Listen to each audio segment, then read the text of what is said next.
La table, dans le fond, c'est un OBNL qui a été fondé en 99, sur lequel siègent 9 personnes qui représentent chacune des MRC de la Gaspésie des îles. Également 2 personnes, une de la FADOC et une personne qui vient de Carrefour des 50 ans et plus, et une personne qui représente les anglophones et les autochtones.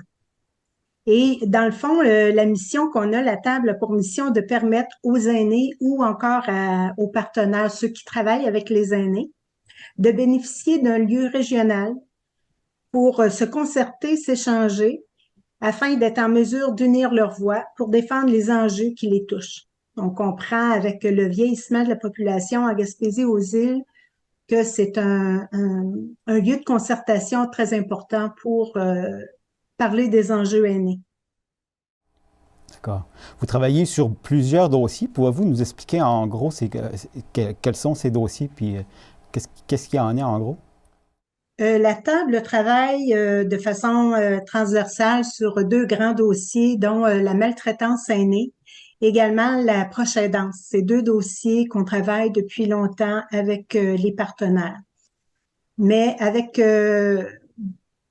les plans d'action dans différentes MRC, on voit aussi des enjeux qui sont récurrents comme le soin aux aînés, le logement, l'habitation pour les aînés, également tout le transport, l'enjeu de transport pour aînés.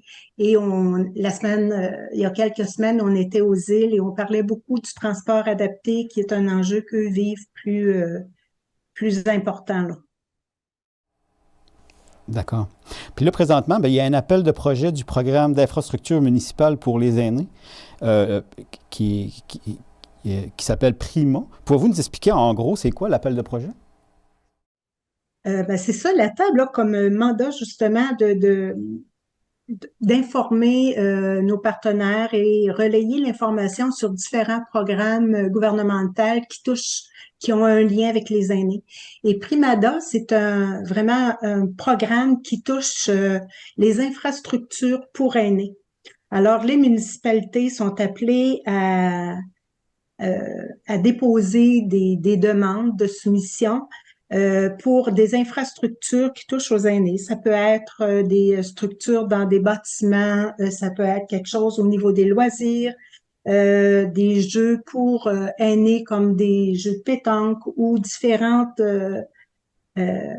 instruments pour aînés. Dans ça aussi, on a toutes les infrastructures qu'on retrouve dans les plans d'action de MADA qui peuvent être justifiées pour avoir les subventions, parce que c'est une subvention qui doit être exclusivement réservée à des infrastructures destinées aux aînés. T'sais, on pourrait pas, par exemple, faire comme des jeux pour enfants avec la subvention. Il faut vraiment qu'il y ait un apport pour aînés pour demander cette subvention-là. C'est vraiment un programme d'infrastructure municipale pour aînés. D'accord. Puis cette année, les gens ont jusqu'au 14 juin pour déposer les demandes.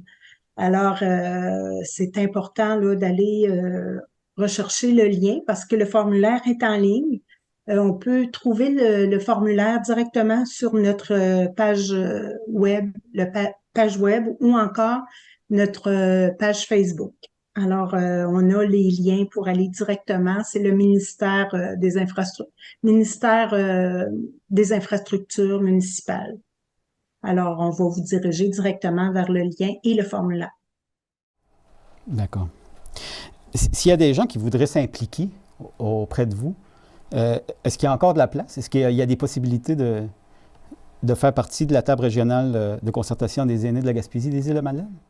Oui, absolument. Notre prochaine AGA est le 27 juin prochain dans la baie des Chaleurs. Et les personnes qui voudraient devenir membres de notre conseil d'administration, comme je disais tantôt, c'est un représentant aîné par MRC. Alors, il n'y a pas besoin d'avoir autre qualification que ça. Et on peut, c'est ça, envoyer la demande à la table des aînés. Et à ce moment-là, on vous envoie une invitation à l'AGA et on vous demande, ce qui vous attire justement à participer à la table.